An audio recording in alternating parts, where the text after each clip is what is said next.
Why does a boxer keep their head lowered at approximately about 45 degrees? That is, it's not critical, it can be a little higher, it can be a little higher. The most important thing is to be able to see the opponent. Why is the head lowered? Because from the perspective of binocular vision, a person cannot see straight due to the distance. That is, if the distance is further, then there are no problems. That is, we assess the distance to the target, so to speak.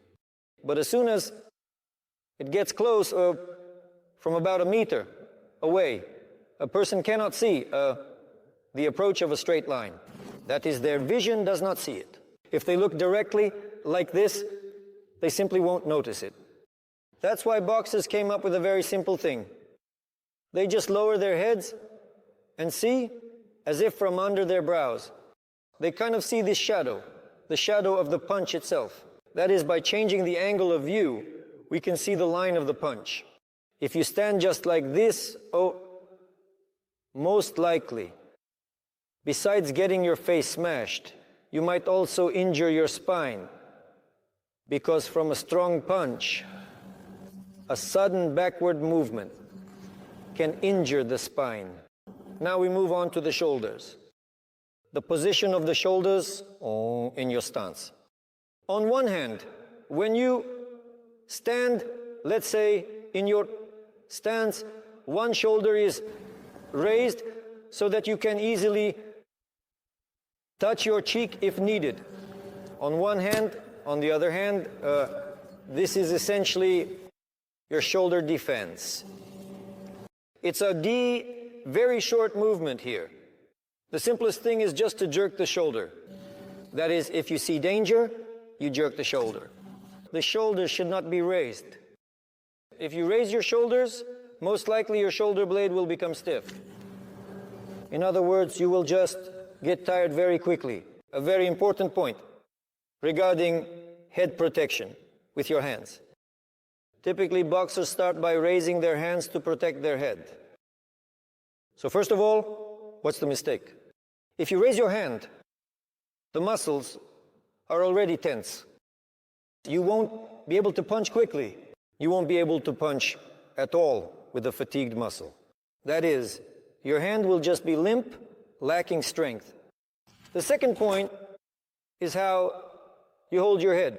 In boxing, the defense is set up in such a way that the head moves towards the hands. That is, the neck itself is tucked in. It's slightly pressed in. This is done to maintain all these, from a physics standpoint, all these angles. The correct angles, the position of the hands in the stance. Everything depends on the distance.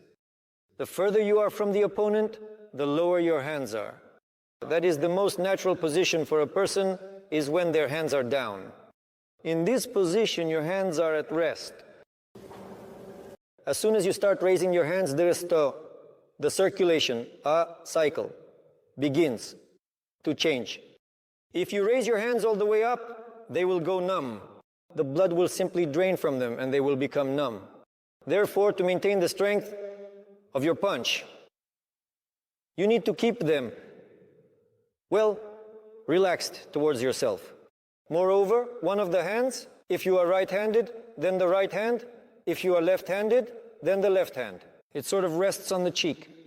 That is, it is positioned in terms of support here on the body so that it can move along the shoulder lever, so that you don't move the hand, but rather move the entire shoulder blade.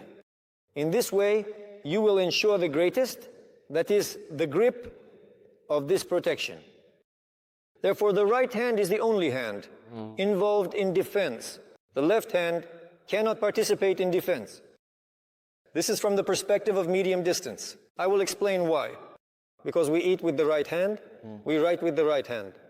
The right hand is more developed, and it is more precise in its muscle contractions. The left hand might not obey, it will only react from the perspective of a single reaction. That is, when you are startled, you only react in one direction. And the reverse movement of the hand is already a natural state. In other words, a person doesn't even think about it. This can be explained with an example. For instance, if you are startled, you quickly dodge. The reaction only worked in this direction. And the reverse, this natural straightening, is done blindly. That is, well, like blindly, meaning the person doesn't think about it. Boxers often use this. They startle, dodge, and then when they come out of the dodge, they are in this blind reaction zone, unable to react. Therefore, to defend properly, the left hand is not excluded from the defense. That is, the left hand can hold back a punch, but all the main parries, all the main defensive actions are done only with the right hand. I want to emphasize again, this is like our physiological feature. If you are right-handed, if you are left-handed, then with the left hand. Hips in boxing. Hips in boxing are punches. There is one such nuance. I'll just show it so it's clear. Everyone talks about shifting body weight from one leg to the other simply. What role do the hips play in this? The thing is, if you show it, the hand moves quickly, but you can never shift your body weight quickly. You can try, but when you sway, you won't do it quickly. So you get the resonance. The hand moves quickly, but the body weight shifts slowly. And this is where the hip comes into play. The thing is, to quickly shift your body weight, you just jerk your hip, and that's it. And you stand there like that. By sharply turning the hip once, you instantly switch from one leg to the other using the hip once. Therefore, the hip is not excluded from the stance.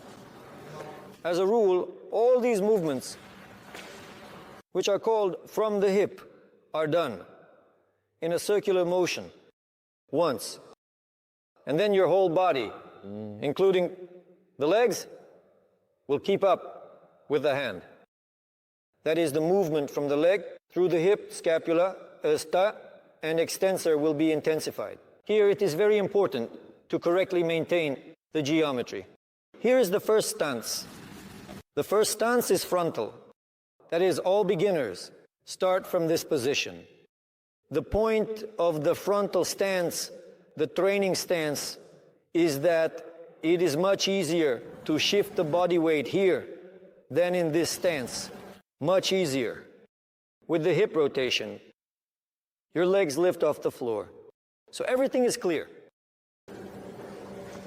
You shift from one axis to another axis. The form is determined very simply. You bring your legs together and do 1, 2, 3. Legs wider than shoulders. Next, direction of the strike. The point of your focus. If you correctly align from one leg, from the other leg, right here, if you move your hand somewhere else, you will lose concentration of force. Because once again, the direction of your force depends on your muscles. That is, the stronger the muscles, the stronger the strike will be. But the muscle needs a very precise direction of the line. Therefore, the boxing stance is a very important thing in boxing. When a person walks, they tense up minimally. Similarly, when they stand for a strike, they should also tense up minimally. In boxing, there are straight legs and there are bent legs. It all depends on the situation. With straight legs, you won't be able to twist. But when your legs are too bent, you also won't be able to twist. Therefore, everything should range from a slight curve to slight. Straightening. Now, the different types of stances. Stances. In general, a stance in boxing determines movement and determines strikes. If you stand incorrectly, You strike incorrectly, you move incorrectly.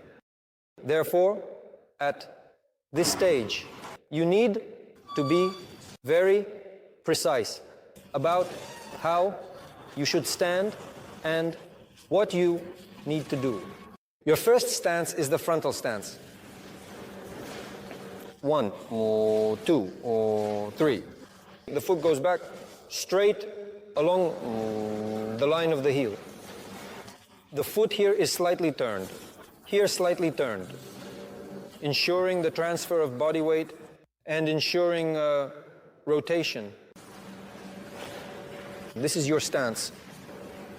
How to step into someone else's stance. Just take a step. That's it. A combat situation can force you into an uncomfortable position. In your case, there simply should not be any uncomfortable positions. A combat situation will force you to change stances quickly. A stance is, first and foremost, well, like for your convenience. That is, well, so that it is comfortable for you. Therefore, there are many aspects that are set individually, depending on the athlete's characteristics. For some, it's like this, for others, it's like that, and for others, it's different. For example, if we take Oscar de la Hoya, his style, his stance was leaning forward. That is, he stood on his front leg and hit very hard from the left. From the right, he wasn't very strong, but from the left, it was almost 70%.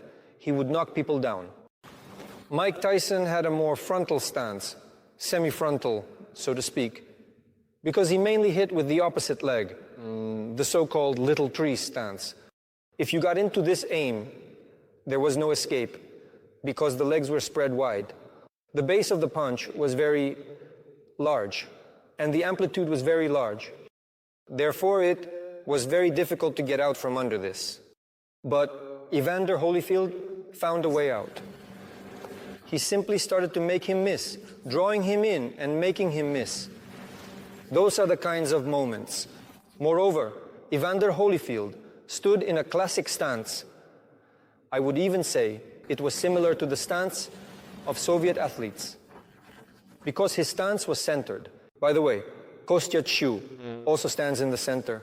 In rare cases, he would lean slightly back. That is, his style was such that he could strike from as far as possible. So he sometimes leaned on his back foot. This is not a mistake. It's a characteristic. The more situations you encounter in a fight, and the more you analyze them, the easier it will be for you. Because obviously, if you only use one stance, or just another stance, or only this one, you will most likely feel uncomfortable. All stances are adapted to the situations you encounter. Moreover, situations in a fight change very quickly. Therefore, gradually a boxer develops all types of stances. At the very beginning, this is the work with beginners. The first stance, also known as the gymnastic stance. That is, we also do gymnastics. If your stance is incorrect, then your movement is incorrect as well. If your stance is incorrect, then your punches are incorrect too. So, the boxing stance combines several fundamental positions at once. Just as you execute a punch precisely, you also set up the boxing stance precisely. Because in this same stance, you will both attack and defend. Therefore, everything must be set up very, very precisely.